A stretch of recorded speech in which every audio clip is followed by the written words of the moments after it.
बातचीत चल रही है, चाहे राहुल जी है,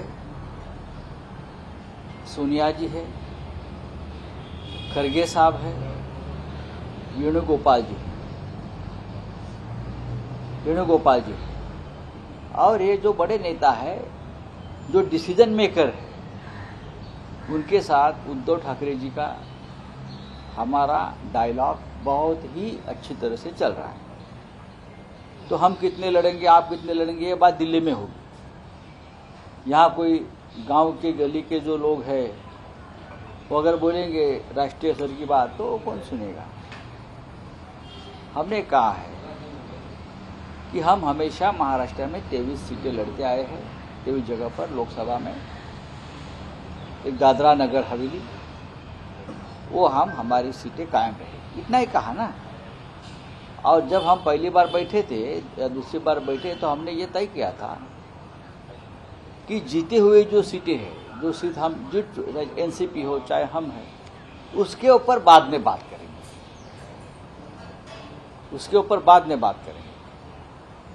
तो उसमें कांग्रेस आके ही नहीं ना, कांग्रेस ने सीट जीती नहीं है महाराष्ट्र में, तो कांग्रेस से शुरुआत करनी है जीरो से महाराष्ट्र में। तो फिर भी कांग्रेस एक हमारे लिए महाविकास आघाड़ी में एक बहुत महत्वपूर्ण हमारा साथी है और हम कांग्रेस, एनसीपी और शिवसेना सब मिलकर काम करेंगे और हमें कोई तकलीफ नहीं है ना हमको तकलीफ है, ना कांग्रेस के जो दिल्ली के हाई कमांड है उनको तकलीफ है। तो बाकी क्या यहाँ वहाँ कोई बोलता है तो कोई ध्यान देने की जरूरत नहीं। कम सीटें अगर मिळती है तो क्या हो गया, आज बात घ्या, तुम्ही सांगा। सर, मराठीमध्येच 23 जागा लढवणार आपण ठामपणे आली करून सांगत आहात, कोण आहेत ते? पण त्यांचं असं कोण आहेत ते? कॉम्प्रोमाइज केलं कोण आहेत ते? मला आधी उत्तर द्या तुम्ही। ते जे बोलताय ते कोण आहेत? त्यांना अधिकार आहे, त्यांच्याकडे काय पॉवर ऑफ अटर्नी आहे? नाना पटोले असलेल्या राज्याचे, आम्ही मुळात राज्यातच बोलत नाही आहोत ना।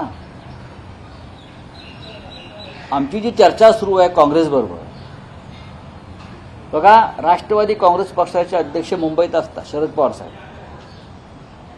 शिवसेनेचे पक्षप्रमुख माननीय उद्धव ठाकरे मुंबईत असतात, आमच्या दोघात संवाद आहे। आता काँग्रेसचा हायकमांड दिल्लीत आहे, मी दिल्लीत बोलू। मला माझ्या माहितीप्रमाणे आज नाना पटोले आज दिल्लीत गेलेले, कारण आमची अनेक नेत्यांशी चर्चा झाली। दिल्लीतल्या, महाराष्ट्रातल्या जे प्रमुख नेते आहेत त्यांच्याशी आमची चर्चा झाली आणि आमची भूमिका स्पष्ट आहे।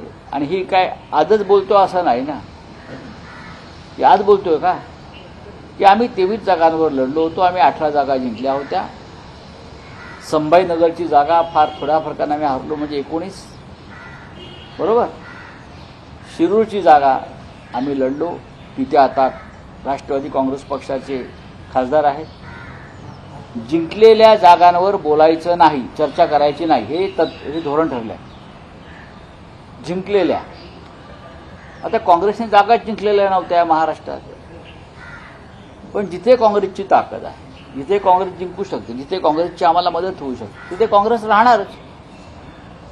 आणि ह्याच्यावरती दिल्लीचं हायकमांड काँग्रेसचं आणि आमचं एकमत झालेलं आहे। त्याच्यामुळे महाराष्ट्रामध्ये जर कोणी काय इतर मुंबईत कोणी बोलत असेल तर त्याकडे आम्ही फार गांभीर्यानं पाहण्याची गरज नाही। उद्धव ठाकरे आणि माननीय शरद पवार साहेब यांच्यामध्ये उत्तम संवाद आहे। शरद पवार, माननीय उद्धव ठाकरे आणि दिल्लीत खरगे साहेब, राहुलजी आणि वेणुगोपालजी यांच्यामध्ये अत्यंत चांगला संवाद आहे। बघू ना, आम्ही पाहू की काय करायचं ते। पण शिवसेनेच्या ज्या 23 जागा आहेत त्यामध्येच वंचितच्या देखील जागा मिळणार असं पाहू ना, वंचित बरोबर सुद्धा चर्चा अंतिम टप्प्यात आहे। माझं असं म्हणणं आहे किंवा माझ्या पक्षाचं असं म्हणणं आहे, उद्धव ठाकरे साहेबांचं म्हणणं आहे, माननीय शरद पवारांचं असं म्हणणं आहे की वंचित आघाडीचा जो फोर्स आहे तो आपल्याबरोबर घ्यायला हवा। त्याच्याविषयी कोणाच्या मनात शंका असण्याचं कारण नाही। काँग्रेसनं सुद्धा त्याला सहमती दिली आहे दिल्लीतल्या नेत्यांनी। आणि मी वारंवार सांगतो की प्रकाश आंबेडकरजी यांचं नेतृत्व या महाराष्ट्रामध्ये आहे आणि त्यांची भूमिका या देशातून हुकुमशाही कायमची नष्ट करावी या पद्धतीची आहे। डॉक्टर बाबासाहेब आंबेडकरांचीच भूमिका ते मांडतात. आम्ही सगळे डॉक्टर आंबेडकरांची भूमिका मांडतोय. त्याच्यामध्ये मतभेद असण्याचं कारण नाही. या क्षणी तरी आम्ही एकत्र सगळे चर्चाच करतो आहोत. बीजेपी को हराना आप लोग का थांबा जरा, पूर्ण होऊ. हा? शिवसेना उद्धव ठाकरे गटातून किंवा शिवसेनेला राम मंदिराचं निमंत्रण आलं किंवा शरद पवार यांना देखील आलेलं असं सांगितलं. कोण कोण जाणार आहे, आपलं की जाणार आहात की नाही? बघा, आम्ही इथे आमंत्रणाची वाट बघत बसलेलो नाही आहोत. भारतीय जनता पक्षाचा कार्यक्रम आहे. ती काय 15 ऑगस्टची परेड नाही आहे किंवा 26 जानेवारीचा प्रजासत्ताक दिन सोहळा नाही आहे. खरं म्हणजे तो अशा प्रकारचा कार्यक्रम व्हायला हवा होता अयोध्येमध्ये. पण हा भारतीय जनता पक्षाचा कार्यक्रम असल्यामुळे अनेक लोक तिथे जाणार नाही. हा पक्षीय कार्यक्रम, हा राष्ट्रीय कार्यक्रम असता तर आम्ही त्यात लक्ष घातलं. पक्षीय कार्यक्रम आहे, त्यांच्या पक्षाचा कार्यक्रम होऊ द्या, त्यांच्या पक्षाचा त्यांना झेंडा फडकवू द्या, गर्भगृहात जाऊन फोटो काढू द्या, आमचं काहीच म्हणणं नाही. प्रभू श्रीराम सगळ्यांचे आहेत. अशा प्रकारचं राजकारण करून प्रभू श्रीरामाला त्रास होईल, त्यांच्या आत्म्याला त्रास होईल आणि परत ते वनवासात जातील असं कृत्य करू नका, असं माझ्या त्यांना हात जोडून विनंती आहे. तुम्हाला निमंत्रण आलंय का? सुप्रिया सुले का बयान आया कि 2 चीजों के बीच में मैंने चुनाव किया, एक स्ट्रगल और दूसरा पावर. एक तरफ मेरे पिताजी हैं, दूसरी तरफ अमित शाह हैं, होम मिनिस्टर. इस तरह का बयान आया सुप्रिया सुले का. सर क्या कहना चाहते हैं कि आप लोगों भी इस तरह से संघर्ष कर रहे हैं? पूरा देश संघर्ष कर रहा है, पूरा देश संघर्ष कर रहा है ना.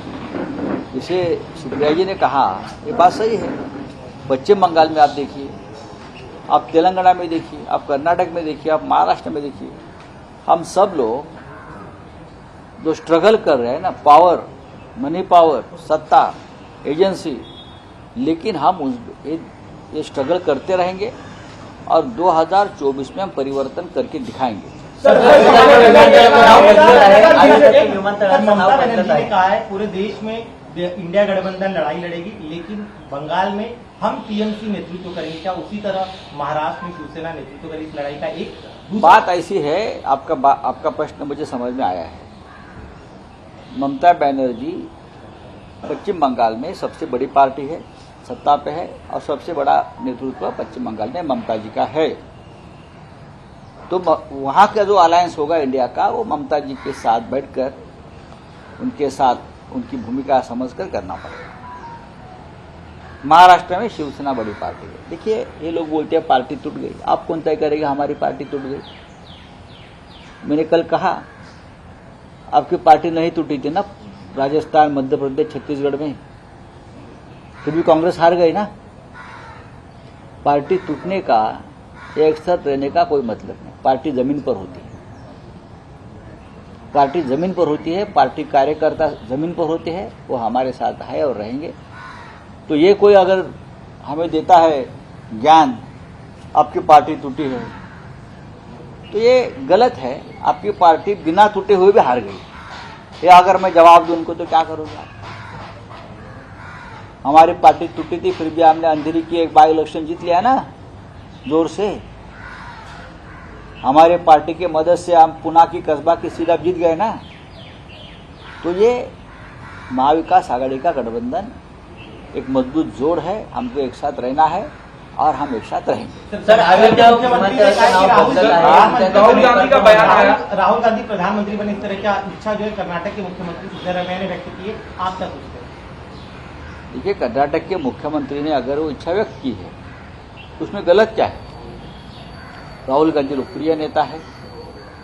राहुल गांधी पूरे देश में जिस तरह से भारत जोड़ो यात्रा, भारत न्याय यात्रा के माध्यम से पूरे देश को जोड़ रहे, लोगों के मन में राज कर रहे, राहुल गांधी एक चेहरा है. राहुल गांधी का स्ट्रगल और संघर्ष जारी है और लोगों को संघर्ष करने वाला नेता बहुत ही प्रिय लगता है. राहुल गांधी झूठ नहीं बोलते, राहुल गांधी प्रामाणिक है, राहुल गांधी देशभक्त है. तो प्रधानमंत्री होने के लिए और कौन से गुण चाहिए? यही तो गुण चाहिए. तो अगर कर्नाटक के मुख्यमंत्री ने बात कही है तो मुझे लगता है उसमें गलत क्या है. लेकिन इंडिया आघाड़ी में हम सबको एक साथ काम करना है और गठबंधन का चेहरा कौन है, ये सब हम मिलकर तय करेंगे। सर, राहुल गांधी का बयान आया कि दो पॉलिटिकल पार्टियों में पॉलिटिकल लड़ाई दिखाई जा रही है देश में, लेकिन दो पॉलिटिकल पार्टियों की विचारधारा की लड़ाई है, विचारधारा की लड़ाई है, अलग अलग विचार हैं दोनों पार्टियों के। इस तरह से राहुल गांधी एक बोगस नकली हिंदुत्ववाद और नकली देशभक्ति है, ये एक विचारधारा है, और दूसरी है ये देश का बचाने के लिए, तानाशाही के खिलाफ लड़ने के लिए एक विचारधारा काम कर रहे, और हम सब है। हम बोगस और नकली नहीं है, हम झूठे नहीं, हम झूठ नहीं बोलते।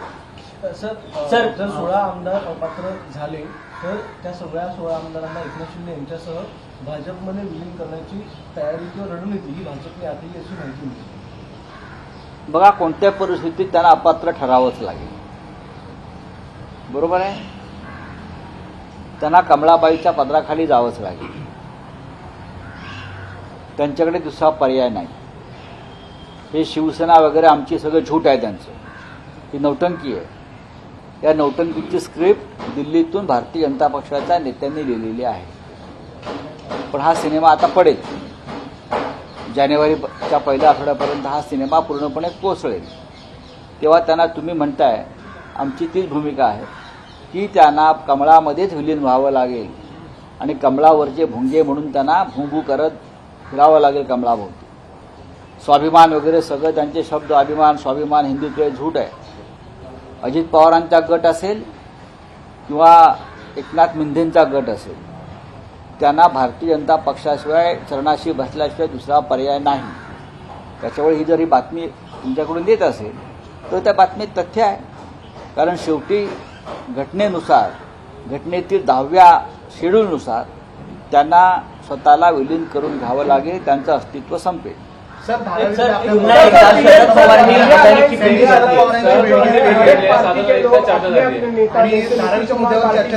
उनको अपना पीएम पेज बता रहे, उसी के साथ साथ ये गलत है, ऐसा कुछ हुआ नहीं है। कोई उत्साही कार्यकर्ता होते हैं, कर लेते हैं। नीतीश कुमार जी ने खुद कहा है मुझे इस प्रकार की कोई आकांक्षा नहीं है। ममता जी ने खुद कहा है मुझे कोई इस प्रकार की महत्वाकांक्षा नहीं है। हाँ, राहुल गांधी जी ने खुद कहा है, खरगे साहब ने कहा है, उद्धव ठाकरे साहब ने कहा है। तो ये कौन ये सब हवा, ये बीजेपी का आईटी सेल है, ये सब करता है।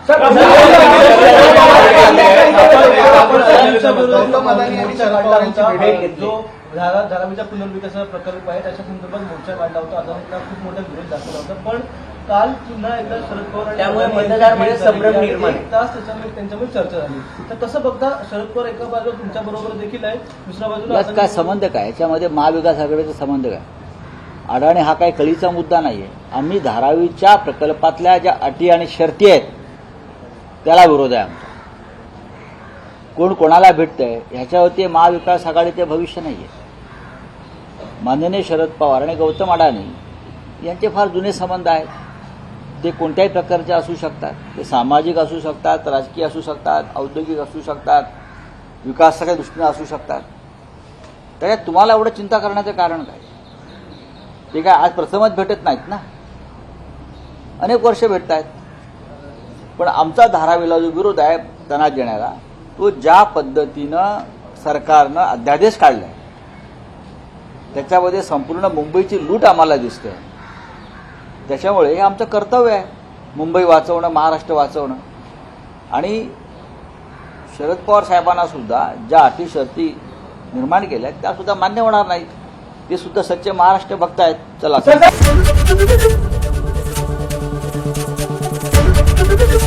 एबीपी गंगा, खबर आपकी, जुबान आपकी।